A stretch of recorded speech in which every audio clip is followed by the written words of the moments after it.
Friends, I, just like you, wish it would be possible for us to power America off of things like hopes and dreams and magical fairy farts, but that is not where we are at right now. So in this video, I want to address where we are with energy, and specifically I want to go there because of some remarks that Biden made in his comments about banning Russian oil. I think that we need to understand the bigger picture here, understand more of what's going on, because as citizens, at this point, we need to stand up and say, no, this does not work. We need to do this better.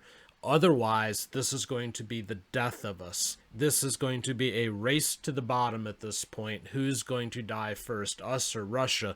Because we're out there trying to damage Russia, and I get it, but we're damaging ourselves in the process. So in this video, we're just going to dig right into it. My name's Dan. This is the Soule of Wisdom. Let's get going. First off, let's take a look at gas prices, okay? This is from Gas Buddy. Now, this is my local situation. Everybody's experiencing something like this, but I just pulled up what we've got going here in Arizona, okay? And a month ago, if you look at the chart, we were at $3.46 a gallon, which is still up like $1.20, $1.30 over where it was before Biden took over. And then you see just this huge spike where today our average price is $4.29.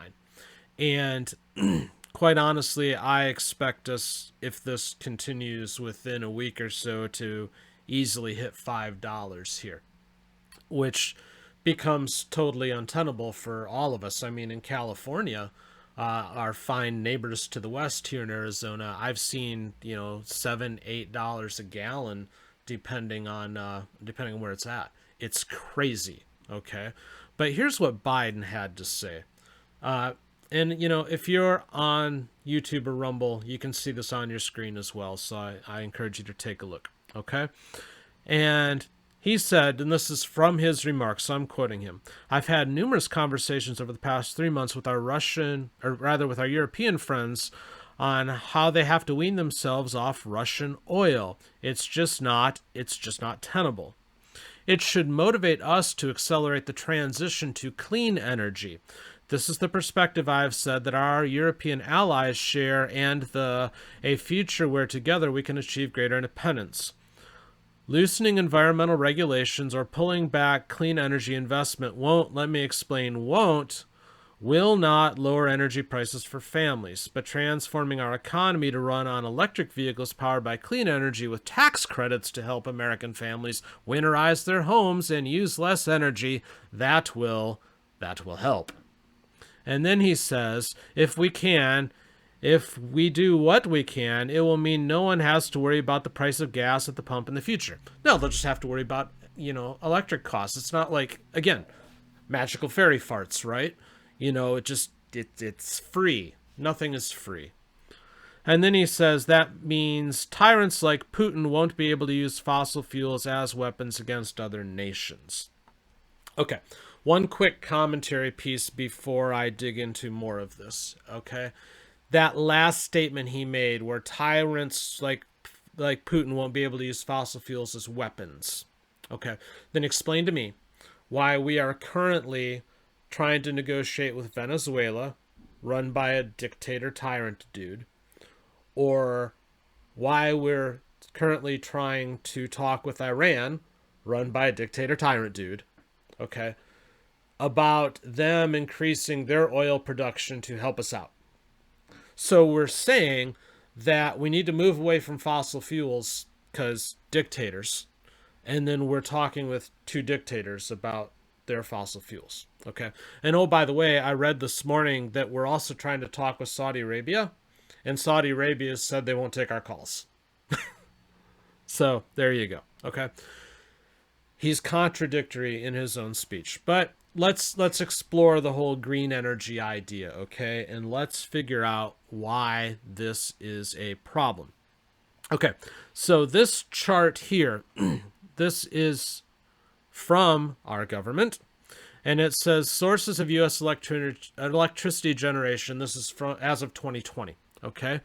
Renewables, wind, hydro, solar, biomass, geothermal, accounted for only 20% of the energy that we produce in the United States.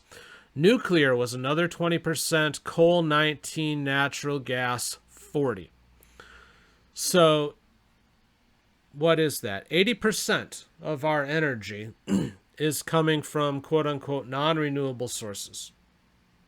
But he wants to push the clean energy idea, okay? The wind and the solar and geothermal, rather. All that kind of stuff, okay?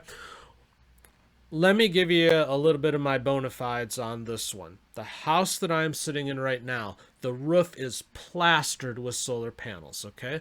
We live in Arizona. We're powered by the sun here. Literally 330 days of the year on average are sunny. So if there's any place where we should do solar, this would be it. Okay? And our roof is covered with these things. They're nice. They do take down the electric bill. I will grant you that. It's not enough energy to power this house. It just isn't. They don't generate enough to sustain us. Okay? So we can look at renewables and say, you know, in certain situations they work and they can be nice, and I wouldn't deny that, because again, it does take down our electric bill overall. It does help the cost, but it doesn't replace what we need off of the grid. Okay? They're just not as efficient, and it's dependent on weather conditions. You know, the solar, you need to have the sunshine. The wind, you need to have the wind to power the turbines, right? And they have their own environmental costs as well, which I'm not going to dig into here, but ask a local bird what they think of solar or wind power, and they'll probably tell you that it killed one of their family members. But we'll get into that another time. Okay, nuclear only accounts for 20%. That is arguably the most efficient, the cleanest, and quite honestly, with advancements that have been made, one of the safest forms of energy that we have.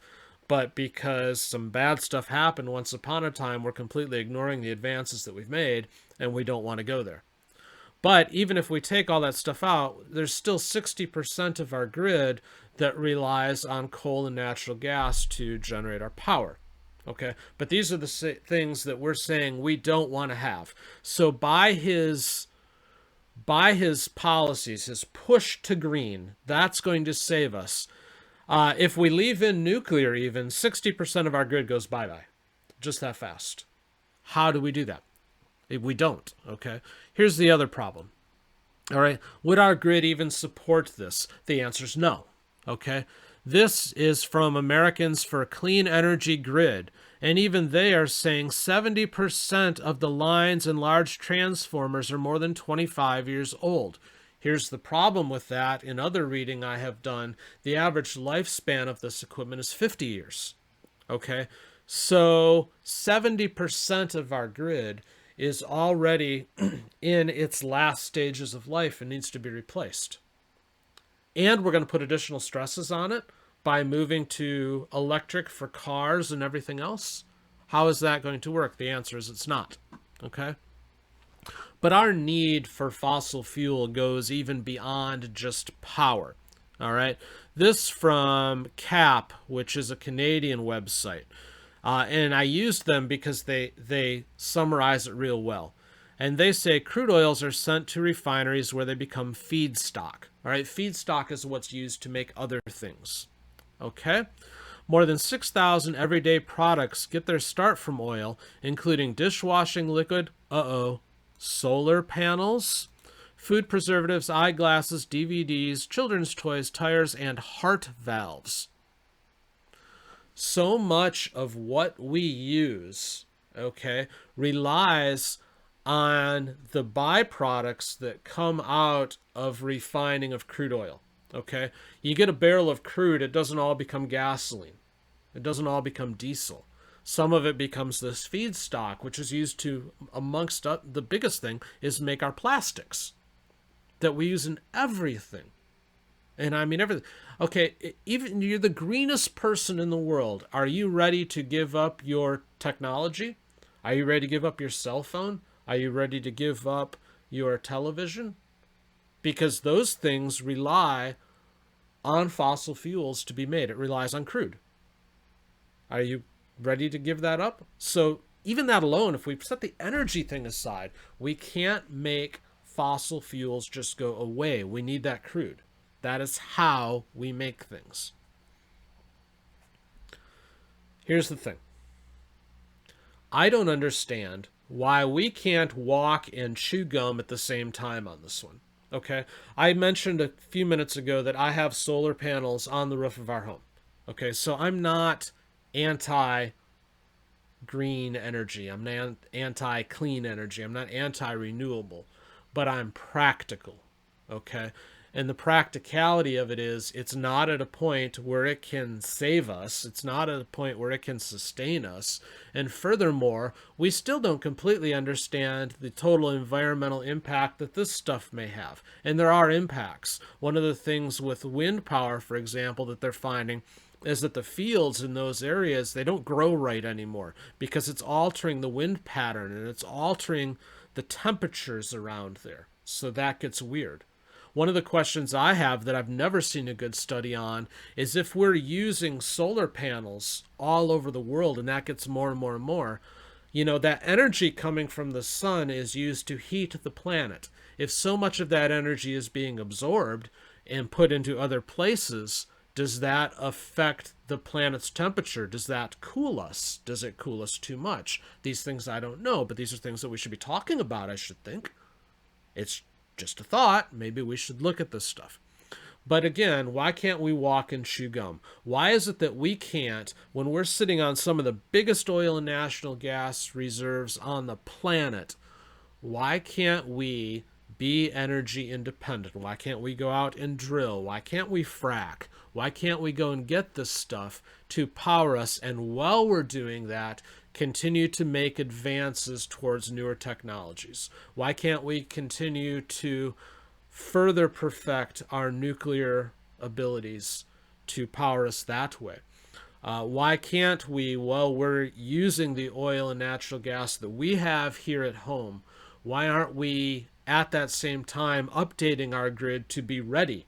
Why are we shoving this down everybody's throat now? This isn't the time. Not when we have a world that's potentially going to go into crisis. We're going to need the fuel. God forbid we go to war, but are we going to power our planes and our tanks on these magical fairy farts? How's that going to go? It's not. Okay? We need it. And we can't ignore that. Now, I'm not saying that we shouldn't have banned Russian oil. I'm okay with it. But we should be getting it our own because we have the technology, we have the ability, we have the reserves. And instead he's like, oh man, gotta go green. Great, but we're not ready. Push your green energy thing while saying, in the meantime, we're going to power America because we need that power, we need that energy. We need the feedstock from the crude to go and make all the solar panels and wind turbines and everything else that we're going to need. We need to update everything if we want to move in this direction. It is not an overnight switch that can be flipped, okay? And in the meantime, if we did this, it would help keep all of our costs under control, from things like food to gas to our own electric bills to everything. But instead, we are slitting our own throats at the same time we're trying to slit Russia's throats economically, of course. And it doesn't make any sense. So, the purpose of this video is to ask this. Why can't we walk and chew gum at the same time? It's a good question. I would love to know what you think about this in the comments. Do you think it is smart on Biden's part to say, now is the time to just go green? Or do you agree with me that we should be getting our own oil and our own natural gas that's here, power us cheaply, while at the same time, let's continue to perfect this technology. We want to be the world leader in it. That's how we do it. I'd love to know your thoughts. One of the best things you can do for the algorithm is to leave a comment on this video, so please do that. Leave a comment. Let me know what you think on this matter, because I'd love to have a discussion. If you did enjoy this video, I would also encourage you to smash the like button, as they say, but even more importantly than that, please consider subscribing to this channel if you've not already done so. I would appreciate it. And until the next time I see you, thank you for watching.